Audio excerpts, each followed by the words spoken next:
Deuteronomy 17. Do not sacrifice to the Lord your God an ox or a sheep that has any defect or flaw in it, for that would be detestable to him. If a man or woman living among you in one of the towns the Lord gives you is found doing evil in the eyes of the Lord your God in violation of his covenant, and contrary to my command, has worshipped other gods, bowing down to them, or to the sun, or the moon, or the stars in the sky, and this has been brought to your attention, then you must investigate it thoroughly. If it is true, and it has been proved that this detestable thing has been done in Israel, take the man or woman who has done this evil deed to your city gate and stone that person to death.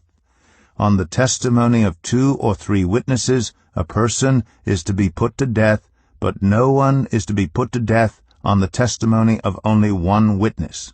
The hands of the witnesses must be the first in putting that person to death, and then the hands of all the people. You must purge the evil from among you. If cases come before your courts that are too difficult for you to judge, whether bloodshed, lawsuits, or assaults, take them to the place the Lord your God will choose. Go to the Levitical priests and to the judge who is in office at that time. Inquire of them, and they will give you the verdict. You must act according to the decisions they give you at the place the Lord will choose. Be careful to do everything they instruct you to do.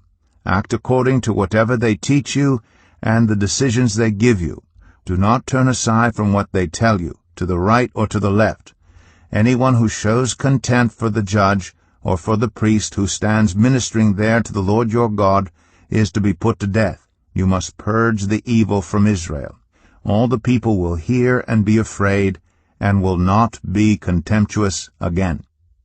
When you enter the land the Lord your God is giving you, and have taken possession of it, and settled in it, and you say, Let us set a king over us like all the nations around us, be sure to appoint over you a king the Lord your God chooses.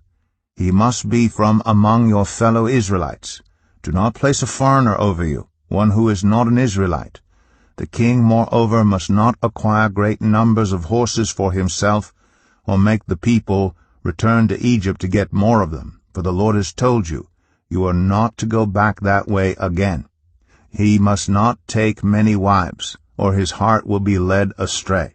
He must not accumulate large amounts of silver and gold. When he takes the throne of his kingdom, he is to write for himself on a scroll a copy of this law, taken from that of the Levitical priests. It is to be with him, and he is to read it all the days of his life, so that he may learn to revere the Lord his God, and follow carefully all the words of this law and these decrees, and not consider himself better than his fellow Israelites, and turn from the law to the right or to the left.